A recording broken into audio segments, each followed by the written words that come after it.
The little girl walked like she didn't want the earth to hear her pain, but the German shepherd did.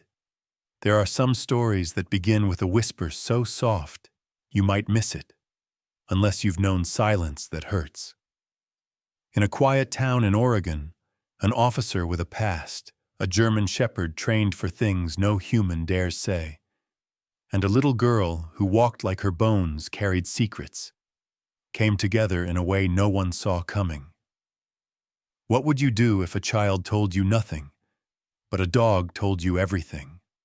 Stay with us until the end, even if you're the hardest heart to move, because sometimes healing wears 4 paws, and sometimes the quietest child has the loudest truth.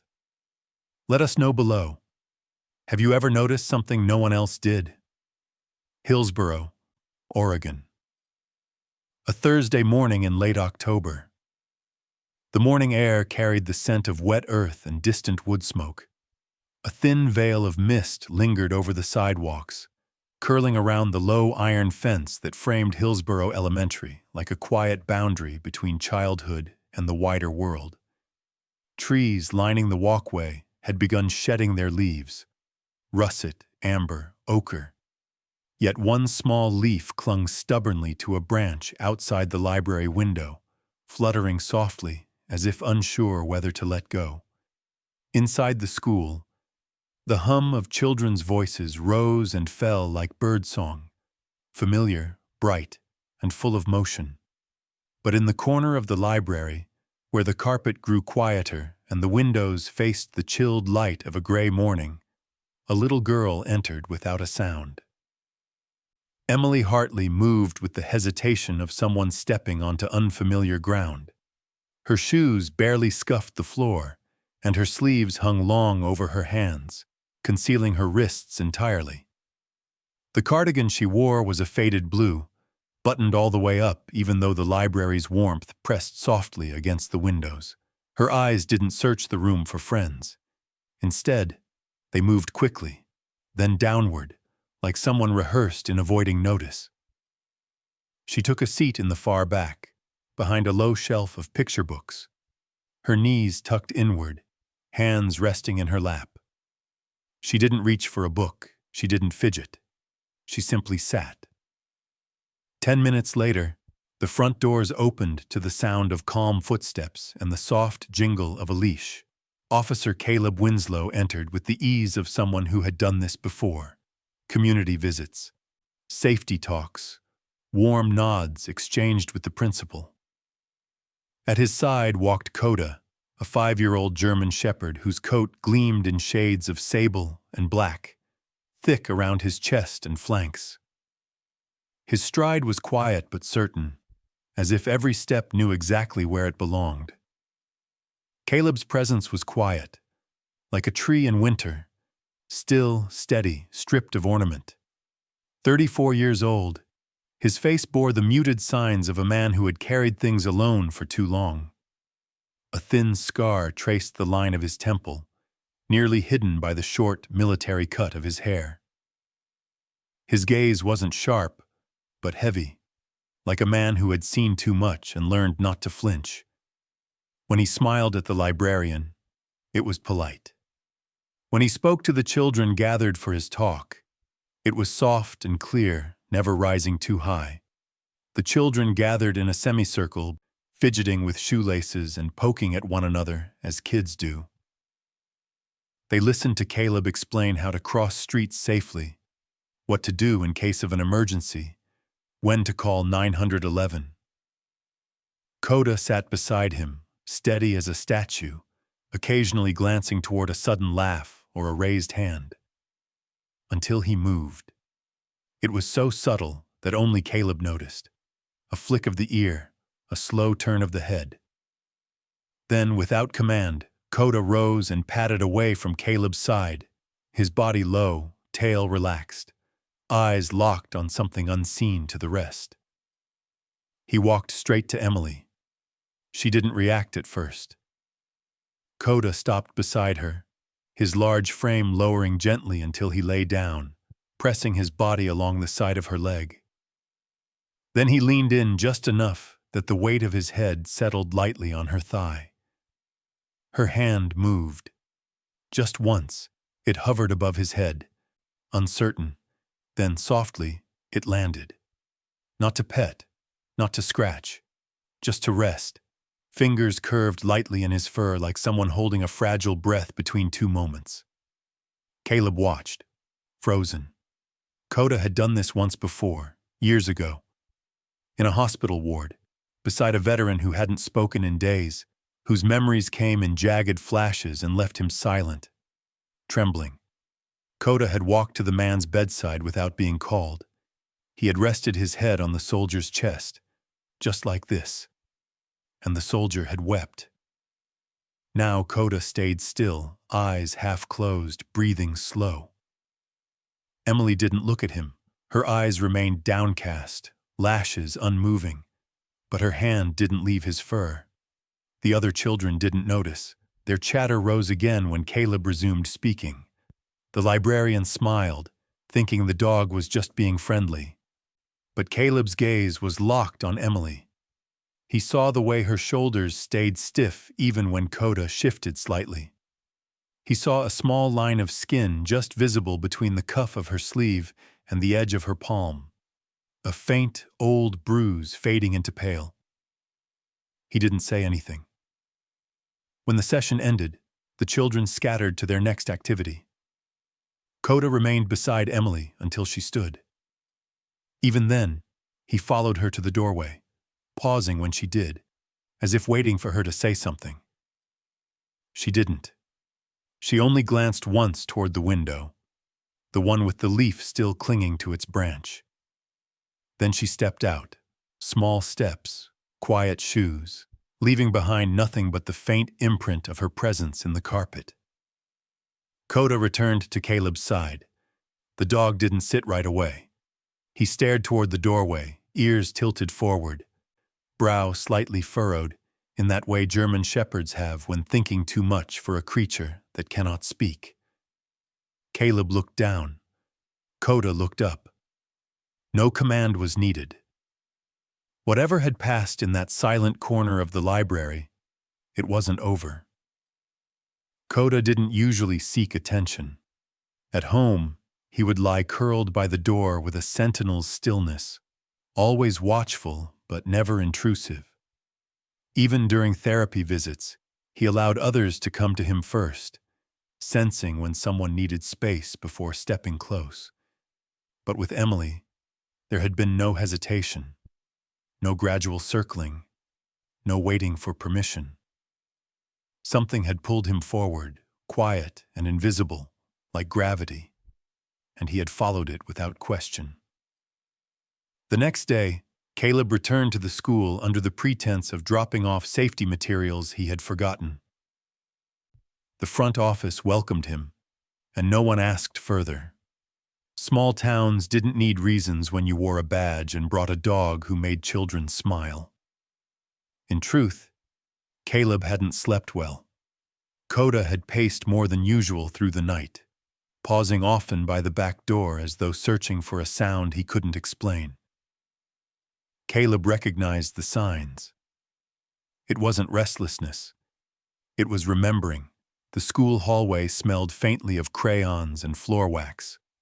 Posters lined the walls with cartoon reminders to wash hands and be kind. Caleb walked quietly, Coda at his side, steps soft on the linoleum. Through the glass window of the library door, he saw her again.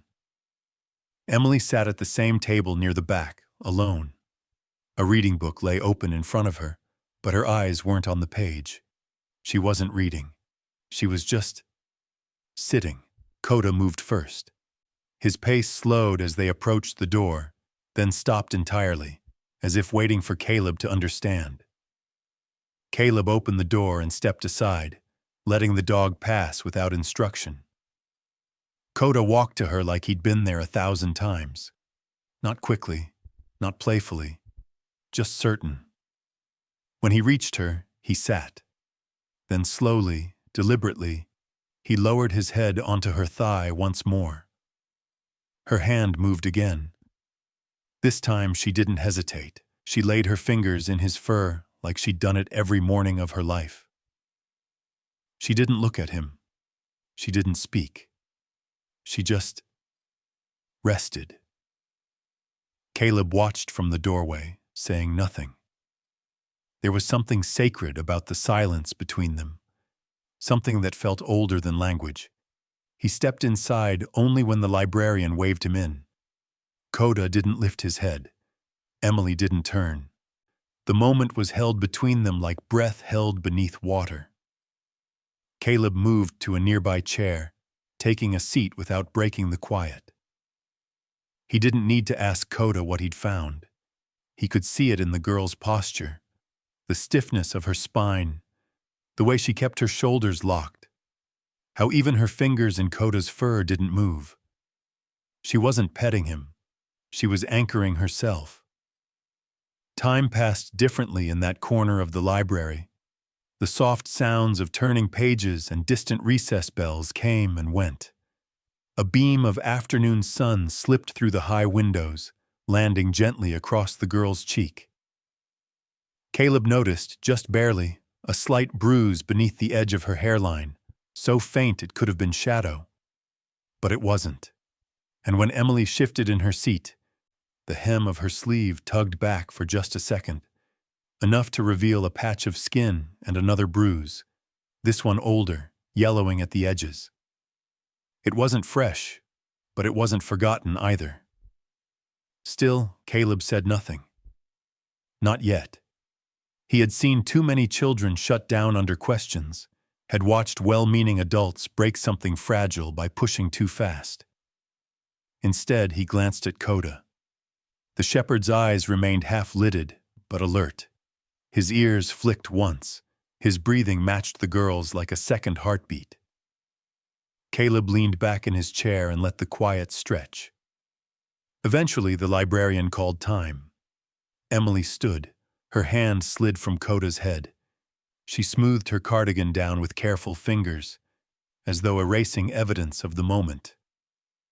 Then she turned and walked toward the door without a word, shoes barely whispering against the floor.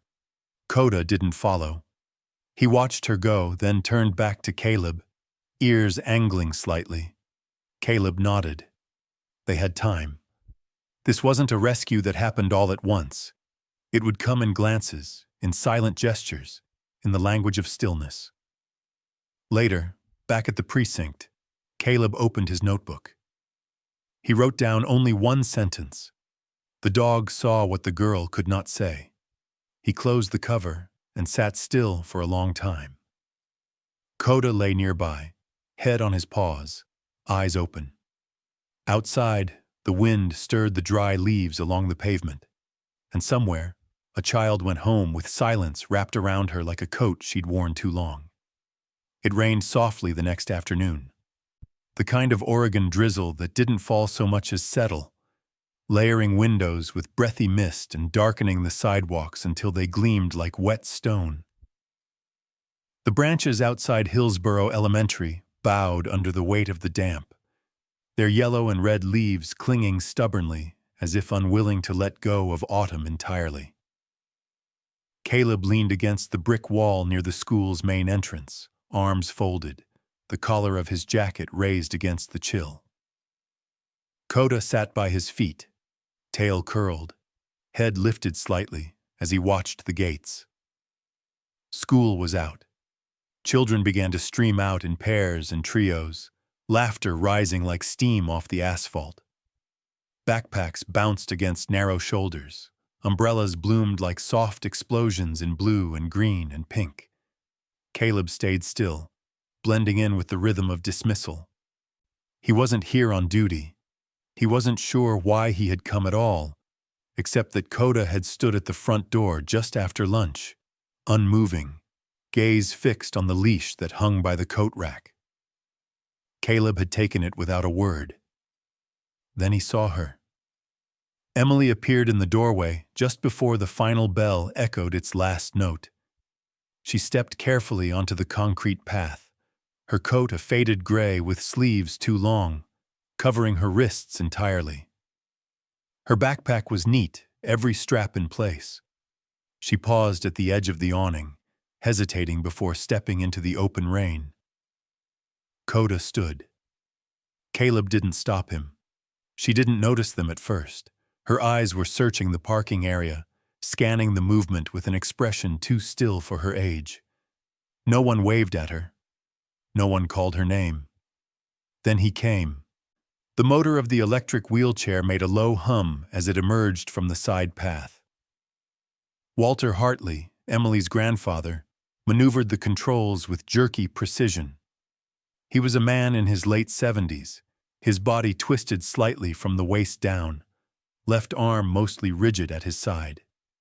His right hand, curled into a claw-like grip, clutched the joystick with too much force, knuckles pale. His coat was thin and zipped high, but it hung awkwardly on his frame, loose in places and stretched in others. His face was hard to read, neither warm nor cold, just fixed, as though molded from something set too long in the sun.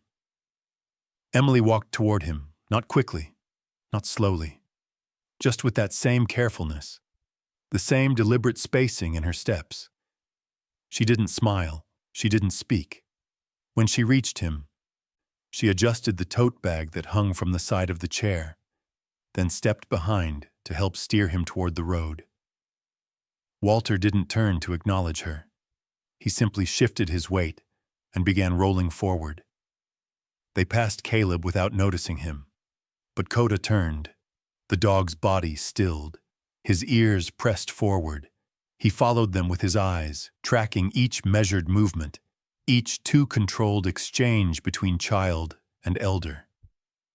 Caleb felt the shift, the quiet tension in Coda's posture, the subtle weight of attention.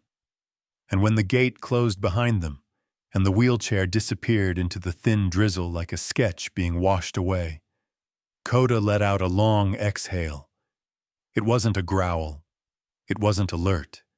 It was something sadder, like memory. Caleb reached down and brushed his knuckles lightly across the dog's shoulder. "You see it too," he murmured. Coda blinked, eyes steady. The rain gathered in beads on the brim of Caleb's cap. Somewhere nearby, a bell rang again, the echo trailing like breath in cold air. He watched until Emily and Walter were gone, swallowed by the fog curling down from the hills. Only then did he turn away. That night, Caleb sat at his kitchen table, lights dimmed low, the sound of rain tapping the windows like a steady metronome.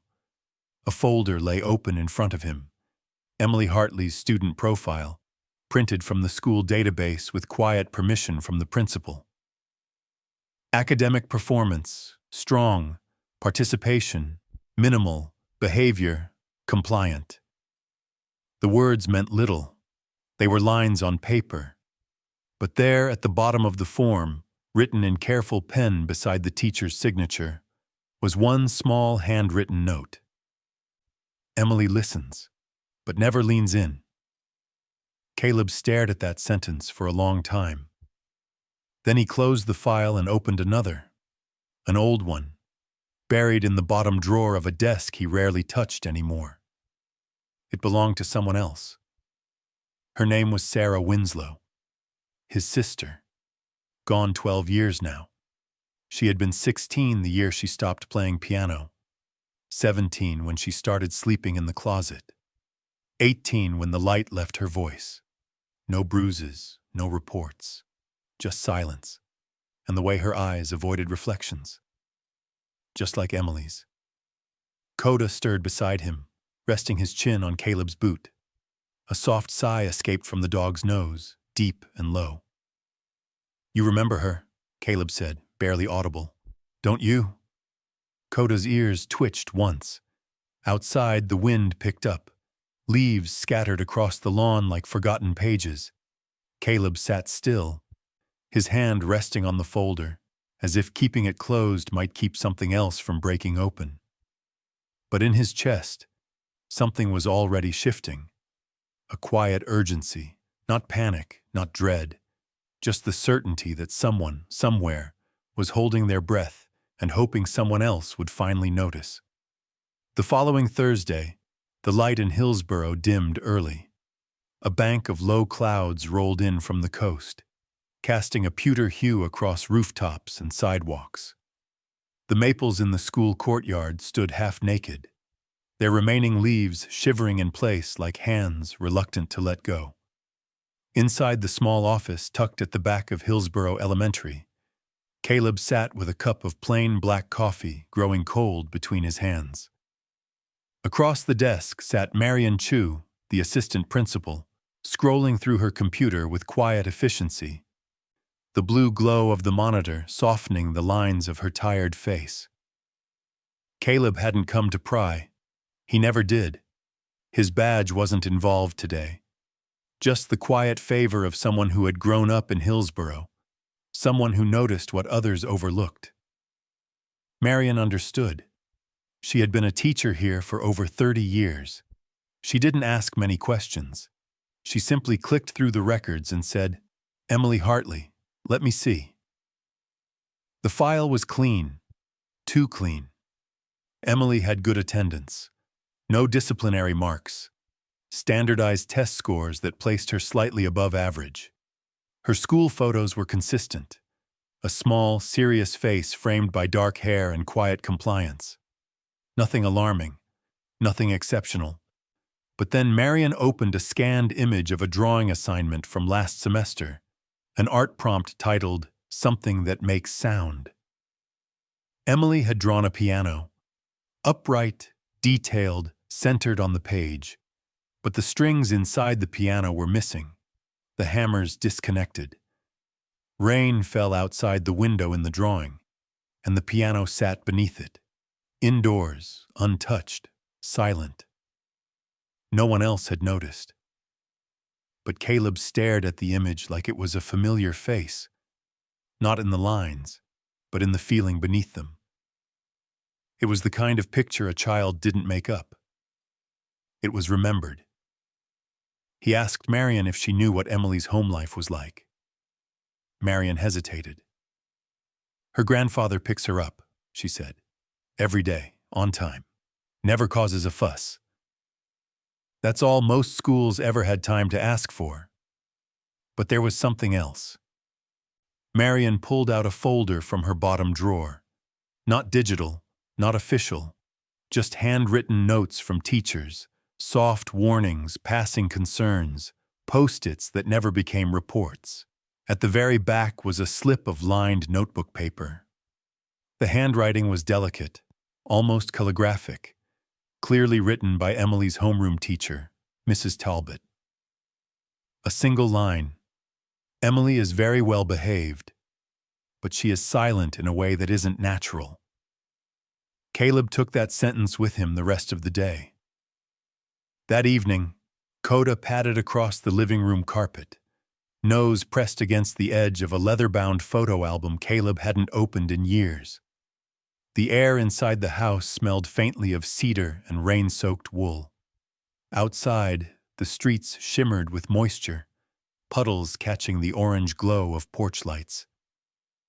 Caleb sat down on the floor beside the dog, the album across his knees. He turned the pages slowly, fingers brushing old photographs like brittle leaves. There was one of Sarah in the living room, 10 years old, seated at their grandmother's upright piano. She was smiling, just barely, but her eyes, dark and watchful, seemed focused somewhere past the camera, as if listening for something she couldn't name. The piano had been sold after the funeral, but Caleb remembered its sound. Or rather, the way it had stopped sounding in the final months. The way she would sit there in silence, fingers poised but never pressing the keys, just listening, just enduring. He thought of Emily's drawing, the missing strings, the silent rain. Later that week, he stopped by the school again under the casual pretense of checking on the school's safety drills. Principal Holloway met him in the hall, her silver hair pulled back with clinical precision. "You're here about Emily, aren't you?" she asked, without much formality. Caleb didn't deny it. She studied his face for a moment, then gestured toward a low shelf outside the front office where art projects were being collected for the winter showcase. Among the collages and color-splashed construction paper, one stood out. A drawing in charcoal, done with unsettling precision. It showed a small figure seated on a wooden floor, back against a wall. The walls were lined with coils of barbed wire, sharp, chaotic, enclosing. The child's eyes were open but empty. One hand rested in her lap. The other held a pencil. Half the page was torn away, jagged, like it had been ripped from someone else's grip. There was no title, but Caleb didn't need one. That night, he sat at the kitchen table long after the streetlights blinked on. Coda lay beside him, eyes half closed but ears angled slightly toward the back door, as though waiting for something to stir in the darkness. The heat kicked on with a soft clunk, and Caleb watched the condensation gather along the window pane, obscuring the world outside. He opened the drawing again. The photocopy Principal Holloway had quietly slipped him, and stared at it until the lines blurred into memory. There had been a time, a long time ago, when he had believed you had to witness pain to understand it, that scars had to be visible, but Sarah had taught him otherwise. And Emily, without knowing it, was teaching him again. Some wounds never bled, some were carved inward. He reached down and rested his hand on Coda's back. The dog didn't move, but his breathing shifted, deeper now, slower, as if he too had remembered something. The grocery store in downtown Hillsborough still smelled faintly of apples and old wood, its floors uneven from decades of foot traffic. Caleb wasn't planning on stopping in that afternoon, but something about the light caught his eye. The way it fell through the front windows, low and golden, the kind of light that felt like a pause between heartbeats. Coda trotted beside him, his nails clicking softly across the tile, head held level, eyes scanning without urgency. They weren't in uniform today. No badge, no weight of official business. Just a man and his dog buying bread. At the far end of aisle 3, he saw her, small, still, almost unnoticed between the towering displays of cereal and canned vegetables. Emily stood by the refrigerated case, arms crossed over her chest, her sweater sleeves pulled down past her wrists. She was staring at a shelf of yogurt containers, as though each one contained a different kind of secret. Her grandfather was a few steps ahead, paying at the counter, posture rigid in his electric wheelchair, lips pressed into a line that hadn't moved since Caleb last saw him. The man seemed carved from something cold. Emily didn't notice Caleb right away. Coda did. He halted, ears alert but not aggressive. He didn't move forward. He waited. Caleb followed his gaze and stepped quietly down the aisle, not wanting to startle her. When he spoke, his voice was low, not quite a whisper, just the kind of voice meant to meet a child where she was, without asking her to come closer. "Hi, Emily." She turned slowly, her eyes lifting to meet his for the briefest of seconds. She didn't smile, but her mouth didn't tighten either. Just a small nod, almost imperceptible but real. "Hi," she said, or maybe mouthed it. He wasn't sure he heard it at all. Coda stepped forward then, carefully, as if not to disturb whatever fragile space she was holding together. He sat beside her, not pressing against her this time, just resting near, his presence like a blanket left folded but within reach. Then Emily did something unexpected. She crouched, one knee to the floor, and laid her hand softly on Coda's back. Her fingers didn't move, just the touch, steady, open, present. And then, in a voice so small it seemed stitched from air itself, she said, I'm okay, but it hurts when I breathe deep. Caleb didn't answer right away. He couldn't. Not because he didn't want to, but because something in his chest stopped moving. The sentence had no decoration, no complaint. Just quiet, truthful pain stated as if it were math. Undeniable, unchangeable, already fact. Coda let out a low sound. Not a growl, not a bark. Just a vibration in his chest that rose like a question no one else had ever asked out loud. He didn't move, didn't look at Caleb, just stayed beside her. His body curved slightly inward, as though he could shield her from the air itself.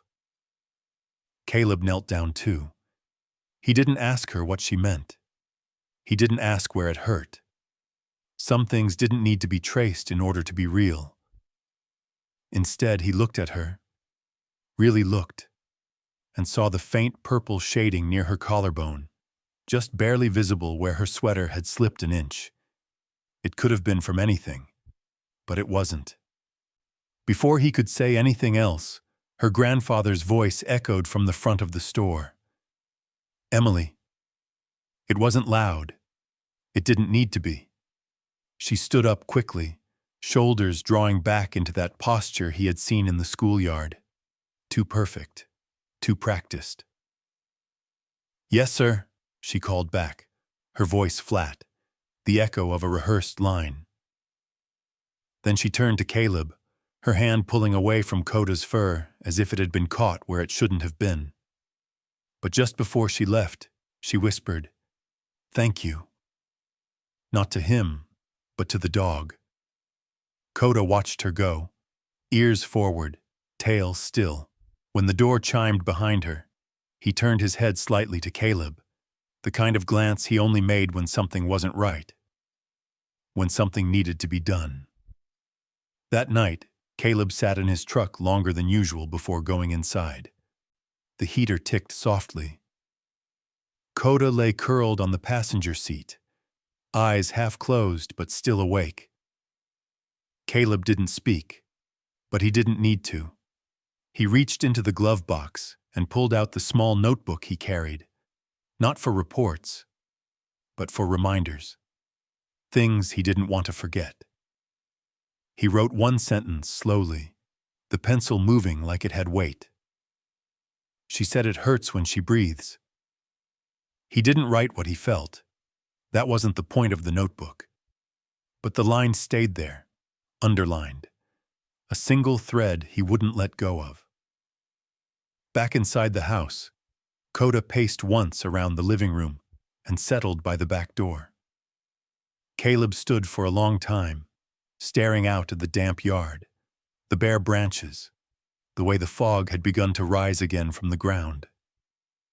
He remembered Sarah's voice when she was sick, how quiet it became, not out of weakness, but out of learning there was no room for shouting when no one's listening. He understood now.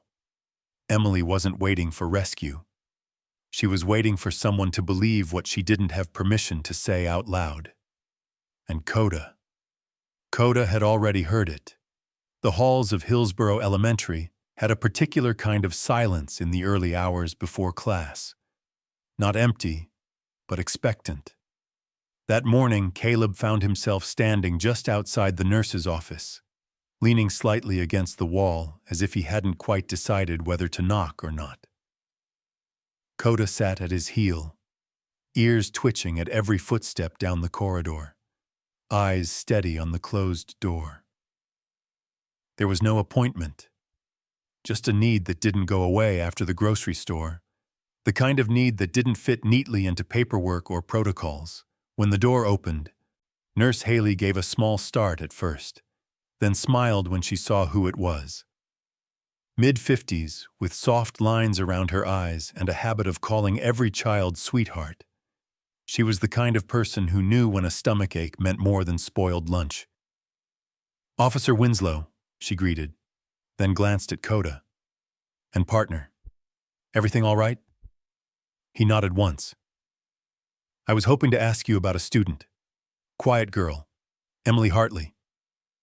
The nurse's smile didn't disappear, but it changed, gentler, tighter. "She's come in a few times," she said carefully, stepping back to let them in. The room smelled faintly of antiseptic and lemon tea. Shelves of neatly labeled bandages and children's books lined the walls. A rocking chair sat in the corner, as if waiting for someone too tired to keep sitting upright. "She doesn't say much," Nurse Haley continued. "Sometimes a headache. Sometimes she says her stomach hurts, but she never looks sick. No fever, no symptoms. Just pale and far away." Caleb listened, but his eyes were on Coda. The dog was sniffing around the room, not searching exactly, just reading the place. He stopped near the cot and gave a short huff, then looked toward Caleb as if to say, "This is part of it too." "Any records of injury?" Caleb asked.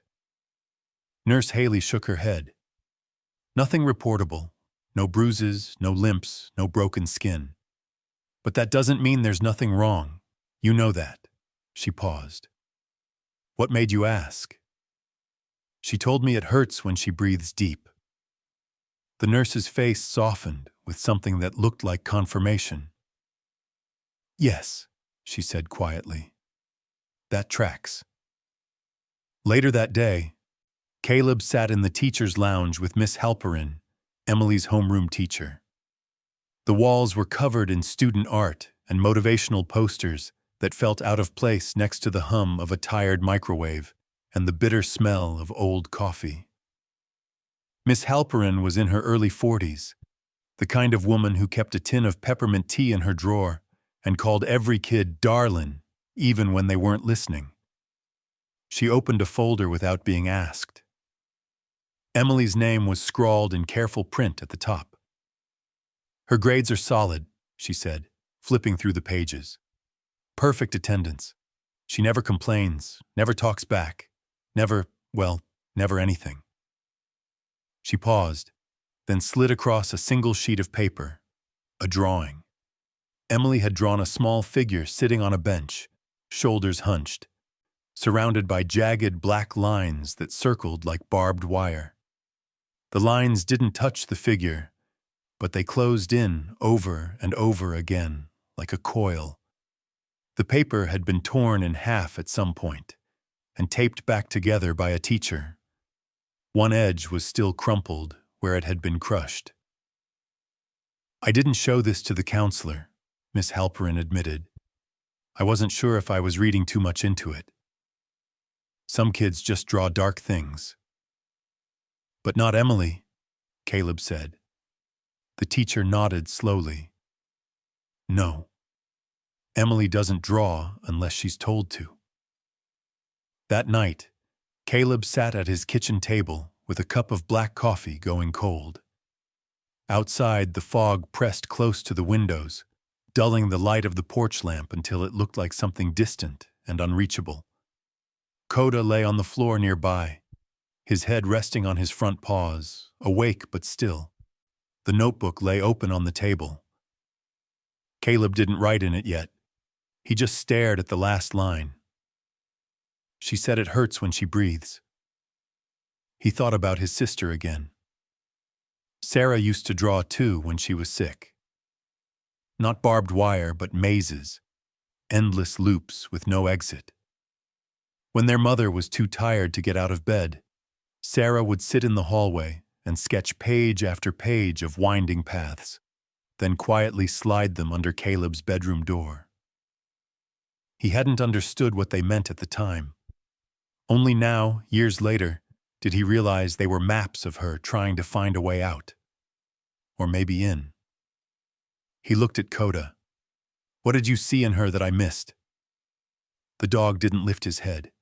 He just blinked, slow and certain, and let out a long breath that settled into the quiet like an answer. Caleb reached for the notebook and wrote another line. "Barbed wire on paper, no wounds on skin, but the body remembers." He didn't know exactly what he was documenting yet.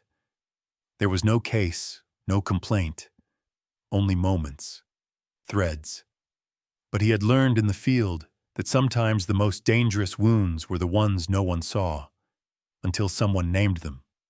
Coda stirred then, rose silently, and walked over to Caleb's chair. He rested his chin gently on Caleb's knee, eyes upward, unwavering. Not pushing for attention, just anchoring. Caleb reached down, fingers in the thick fur behind Coda's ears. He didn't speak again that night. But in the morning, he would make calls, quiet ones, to people who knew how to listen between the lines. Because this wasn't about accusing anyone. Not yet. This was about listening hard enough to what hadn't been said, until it could no longer be denied. And Coda had already heard it. The morning light filtered through low clouds, soft and pale, like breath on glass. Hillsborough Elementary stirred to life with the gentle rhythm of early footsteps, locker doors creaking open, and the hum of voices still hushed by sleep. Caleb and Coda arrived a few minutes before the first bell. The schoolyard glistened faintly with dew, grass damp under boots, the pavement dark where fog had kissed it overnight. Coda walked beside him, slow and alert, his nose occasionally dipping toward the damp concrete as if it remembered something from the day before. Inside, the cafeteria was still quiet. A few teachers moved about setting trays, folding napkins, readying breakfast. Caleb wasn't scheduled to be here. But some instinct, that old, quiet kind that had followed him through deployments and dark alleys, told him to stop by. He stood near the edge of the room, unnoticed by most, hands in his coat pockets, watching as children filtered in with the sleepy awkwardness of morning. Backpacks thumped against benches. Shoes squeaked. Somewhere, someone giggled at a cartoon on a cereal box. Emily entered last, as always. She moved like a shadow between brighter shapes, her red cardigan buttoned perfectly, sleeves pulled down to the knuckles. Her shoes didn't squeak. Her tray didn't clatter. She made herself quiet in a room that didn't ask her to. Caleb saw her approach the table near the window and sit, setting down her breakfast with the precision of someone afraid to make mistakes. She unfolded her napkin, opened her carton of milk, peeled the corner of her sandwich bag. Every movement was practiced, careful. Then something happened. A boy at the next table leaned too far, reaching for his spoon, and bumped the edge of Emily's tray. It tilted. Just a little, but enough. The milk spilled. It wasn't dramatic, no crash, no gasps, just a small white puddle spreading slowly across the tabletop, seeping toward her napkin. The boy apologized, already distracted.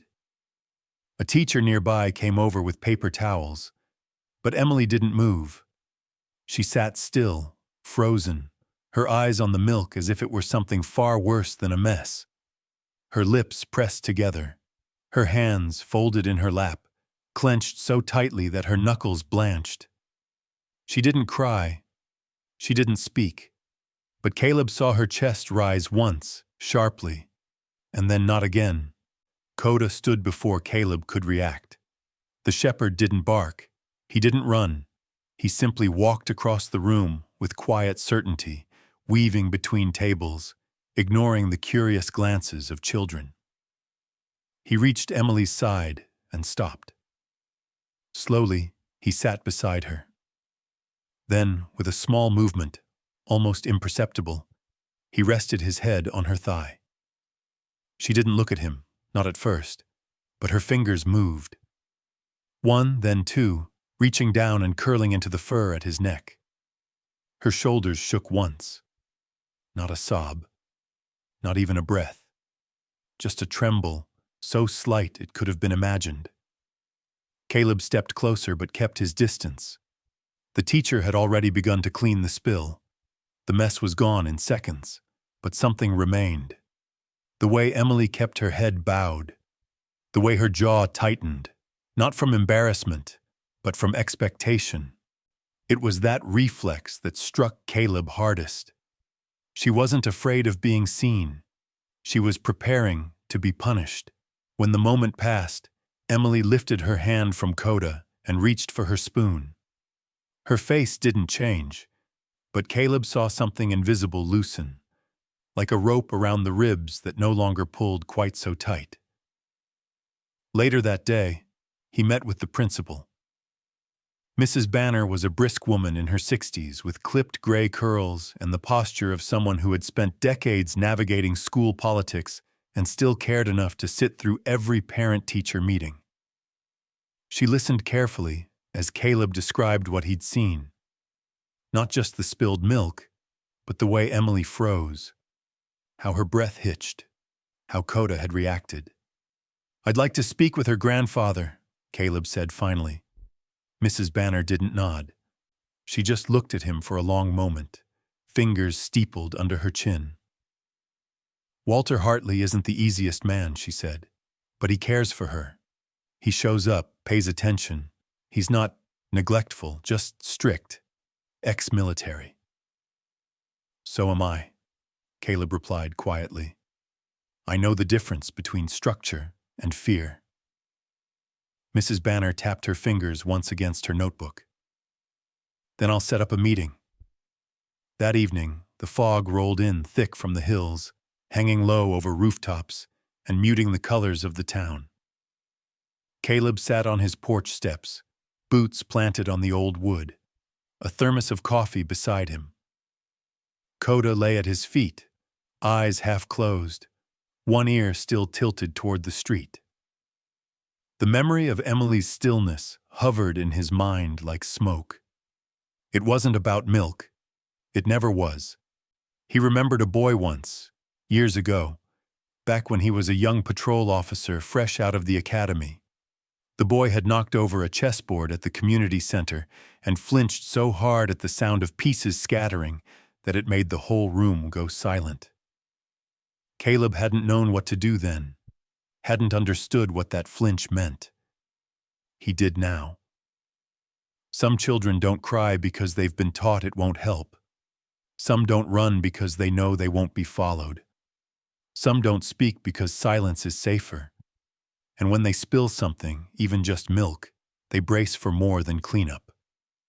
Coda stirred, lifting his head, sensing the shift in Caleb's thoughts.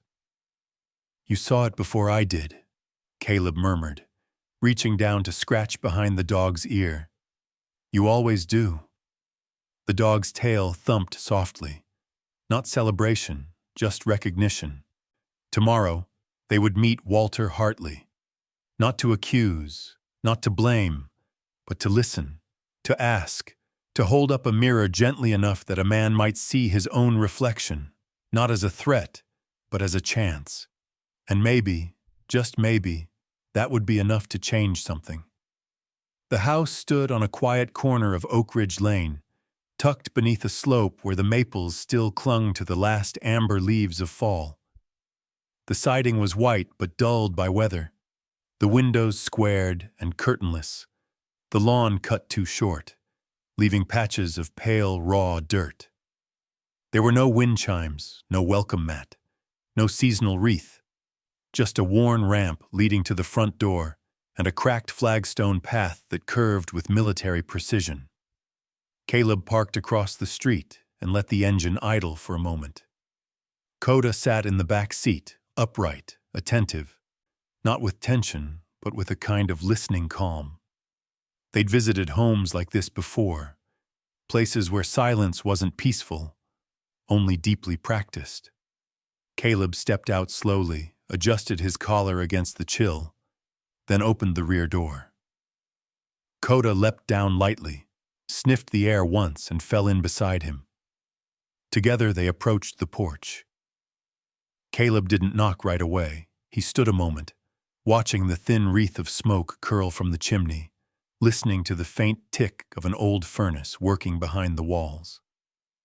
Then he raised his hand and tapped gently on the door. It opened halfway before his knuckles touched it.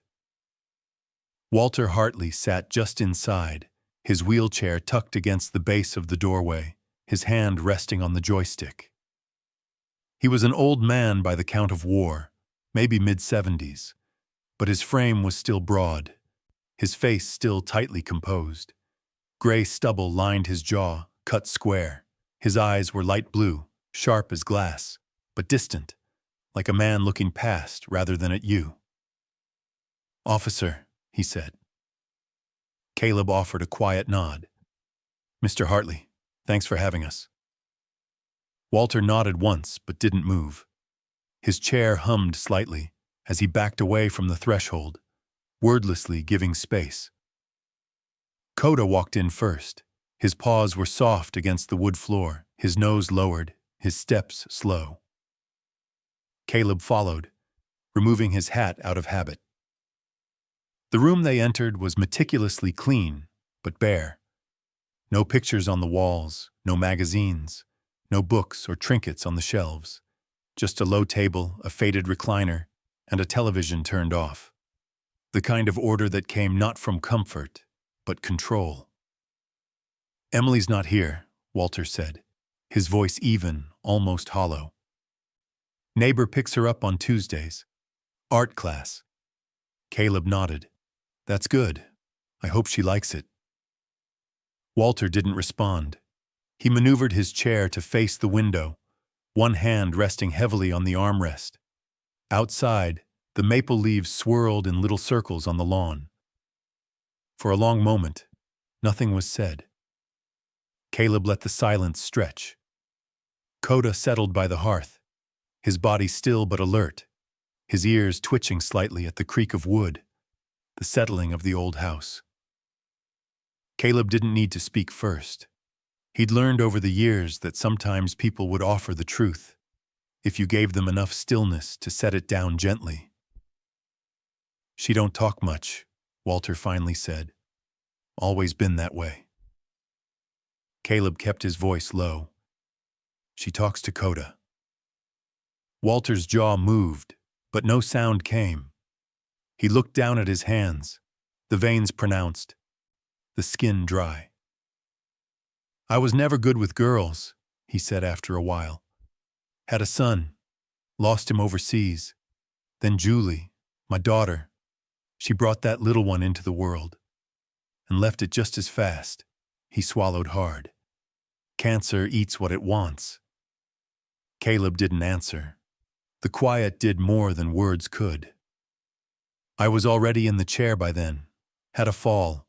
Stroke messed up my left side. Rehab said I wouldn't walk again. I learned the chair like I learned the rifle. Every movement matters. Every word should too." Coda stood, walked slowly over to Walter, and sat. Not close, not intrusive, just near enough that his presence filled the space. Walter looked down at the dog. "She's afraid of me," he said. "I see it, but I don't know how to fix it. I was trying to raise her right, straight back, clear speech, clean room, no messes. That's how I was raised. That's how the army raised me. She spilled her milk once. I told her to clean it and sit up. I didn't yell." "No," Caleb said, "but you didn't comfort her either." Walter looked up. "She doesn't need a commander," Caleb continued softly. "She needs someone to sit next to her when she's scared." A long breath passed between them. Walter's eyes drifted back to the window. "Sometimes I think I've forgotten how to do that." "It's not too late to learn."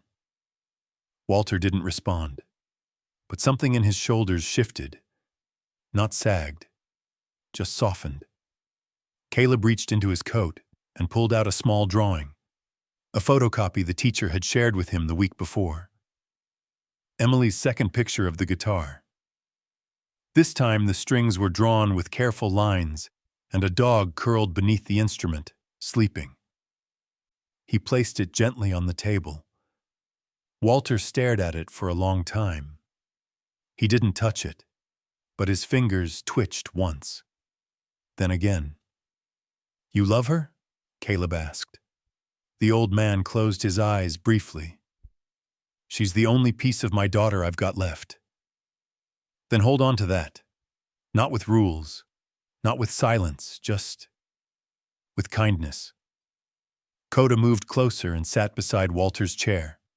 The old man reached out slowly, hand hovering above the dog's head. He didn't pet him, just rested his fingers there, light, unsure, as if the warmth might break him. Caleb stood, hat in hand. "She doesn't need perfect," he said, voice barely more than a whisper. "She just needs safe." He turned to leave. Behind him, Coda remained a moment longer, then rose, padded softly to the door, and waited. As they stepped out into the crisp air, Caleb looked back once. The window still framed the living room, the drawing sat on the table, and Walter Hartley hadn't moved, except for the way he looked at it, as if seeing not what was drawn, but what he'd almost lost. The old community art center sat on the corner of Main and 3rd, a squat brick building with ivy creeping along its walls, and a faded mural of sunflowers stretched across one side. It smelled faintly of turpentine and chalk dust, of paint-streaked floors and dried glue in plastic tubs. Inside, the classroom buzzed quietly, not with noise but with motion, the shuffling of paper, the soft clink of brushes dropped into jars, the scrape of stools against linoleum. This was not a place of instruction so much as refuge. No one rushed, no one raised their voice, and no one asked for more than you were willing to give. Emily sat near the window, her small figure barely taking up the wooden chair. The sunlight filtered in through warped glass, painting her white blouse in soft gold, her sleeves rolled up slightly, for the first time since autumn began. In front of her was a canvas just larger than a notebook, and in her hand, a pencil, sharpened to a quiet point. The room was full of children, but none close enough to speak over. They painted in their own worlds, side by side, but not intrusive. Safe. That was the only rule here. You were allowed to be safe. Coda lay beside her chair, his long body curled loosely, but with enough space to keep his flank pressed against the leg of her stool. He did not look up when she reached down once to rest her fingers behind his ear. He merely leaned into the touch slightly, like a rock warmed by the sun. It had become their routine. Caleb brought her to class each Tuesday afternoon and waited in the back, sipping lukewarm coffee from a styrofoam cup. But Coda stayed beside her, unmoving, until the last brush was cleaned. On this day, something shifted. The drawing on her easel was not new. It had begun last week. A guitar again, same shape, same angles. But this time, she'd drawn the strings, all 6 of them, stretched tight. On the frets, a tiny figure, a dog, sleeping, curled like a comma in the center of music not yet played. The frets were colored in soft browns and gray blacks.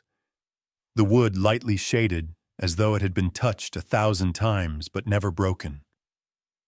There was no background yet, just quiet. And maybe, in that stillness, a kind of beginning. Caleb watched from across the room, arms folded, leaning against the frame of the supply closet. His eyes weren't on the other kids, just on her, the way her shoulders had relaxed over the last few weeks, how her hand no longer trembled when she reached for a new color. How sometimes she'd pause in the middle of drawing and press her head lightly to Coda's side, as if measuring her breath against his. He hadn't spoken much to Walter since that visit. But a day later, a message had appeared on his desk at the station, written in careful block letters on lined paper. "Thank you, I'm listening." That was all. But enough. That night, as the sun dipped low and the golden hour slanted sideways across the classroom, Emily added something new to her picture. A small figure, almost too faint to notice, standing beside the guitar. Not holding it, not playing, just standing, one hand outstretched, the fingers touching one string lightly. The string vibrated with a soft curve, a suggestion of music, and the tiny figure's face, though no features were drawn, was tilted upward. The instructor, a woman named Luann with silver hair in a long braid and wrists spattered with permanent paint, walked by quietly. She didn't stop, didn't hover, just paused long enough to say, "That's real pretty, Emily," and moved on. The compliment floated in the air like a feather that didn't need to land. When class ended, Emily packed her supplies without rush. She folded her drawing carefully, slipped it into a manila folder, and tucked it into her backpack. Then she turned and did something she had never done before. She reached out and took Caleb's hand. It was small, that gesture, quiet, unannounced, but he felt the weight of it like something holy. He didn't speak, just gave her hand a gentle squeeze. Coda stood beside them, tail wagging once, then falling still again. Together they walked out into the early evening light. Across the street, the trees rattled softly in the breeze, and the sky had turned the color of warm stone. The day was ending, but not in silence, not in fear, in something new, not quite joy, not yet, but peace. Emily didn't let go until they reached the cruiser. She turned then, opened her folder, and held up the picture for Caleb to see. Her voice was soft, but steady. "He doesn't bark much anymore," she said. "He just listens." Caleb looked down at Coda, who gazed back at Emily with his amber eyes, unreadable but sure. "He doesn't need to," Caleb replied. "You've started to speak." They didn't say more. They didn't need to. The guitar had strings again, and in the hush between notes, there was the promise of a song. The first breath of winter had settled over Hillsborough like a whisper. Not snow yet, just a bite in the air that hinted at what was coming. The lake at Shady Grove Park lay still beneath a thin film of morning frost, its edges crusted in white. Trees along the shoreline stood half naked, their remaining leaves trembling like the last thoughts before sleep. Ducks floated quietly near the reeds. A squirrel twitched in the high branches and then paused, as if aware that silence, not movement, now ruled the hours. Caleb parked his cruiser beside the park's edge, engine ticking as it cooled. The town moved slow on weekends. Hillsborough didn't hurry in December. He stepped out and opened the rear door. Coda jumped down with ease, his coat fuller now in the cold, thick sable and black that looked brushed from the forest itself. The German shepherd stretched once, legs long and deliberate, before turning to sit beside the car. His ears flicked toward the lake, but his eyes stayed on the girl seated on the bench. Emily wore a red knit sweater under a faded denim coat, the sleeves a little long, her hands tucked into the cuffs. She didn't look up as they approached, just kept drawing, small strokes with a pencil on thick ivory paper resting on a clipboard in her lap. Her boots barely touched the ground. The bench was too tall for her. A thermos sat beside her, steam faintly rising. She'd brought cocoa. Someone had taught her how to pack warmth for herself. Maybe Sarah, maybe herself. Caleb didn't speak. He lowered himself onto the far end of the bench and let the weight of the day settle quietly between them. Coda padded forward, circled once and curled at Emily's feet, his back pressed against her boots like a fireplace waiting for a spark. The three of them sat there like that for a long moment. No need to fill the air. The lake could carry the silence. After a while, Emily held up her drawing. It was Coda, mid-run, head turned slightly, a single autumn leaf in front of him. The detail was startling. Every strand of fur caught in motion, the gentle bend of his front leg, the way his eyes followed the leaf without chasing it. But it wasn't just the dog that caught Caleb's throat. It was the girl behind him, drawn only in outline, faint as a memory, but smiling. And the smile was real, not wide, not loud, just real. Emily looked up, finally meeting Caleb's eyes. "I don't feel that tight in my chest anymore," she said. Her voice wasn't shy. It was quiet by choice, like someone who knew she didn't need to speak loudly to be heard. Caleb nodded. "That's good," he said. She bent her head and pressed her cheek against Coda's neck. "He still stays close." "He will," Caleb replied, "as long as you need him to." Emily didn't respond right away. Instead, she pulled a folded piece of paper from her coat pocket and handed it to him. He unfolded it slowly. Inside was a drawing she hadn't shown anyone. A simple room, a window, a small girl sitting on the floor, arms wrapped around a large dog. There were no shadows in this picture, only light falling from the window, and the quiet suggestion of music on the air. Musical notes, scattered like floating leaves. It wasn't labeled. It didn't need to be. "I used to think people only saw me when I was too quiet," Emily whispered. "Like I was invisible unless I stayed still. But he saw me even when I didn't move." Her fingers curled into Coda's fur. "He didn't need me to say anything." Caleb looked out across the lake. A breeze stirred the water. Geese passed overhead, their wing beats soft against the high, pale sky. He thought of his sister then, how quiet she had become near the end, how no one had seen the weight she carried, how he had learned too late that silence doesn't mean peace. It sometimes means the opposite. He turned back to the little girl beside him. "You don't have to be small to be safe," he said. "You're allowed to take up space." Emily tilted her head slightly, as if filing the words away like she did her drawings. Not for now, but for someday when they'd be needed.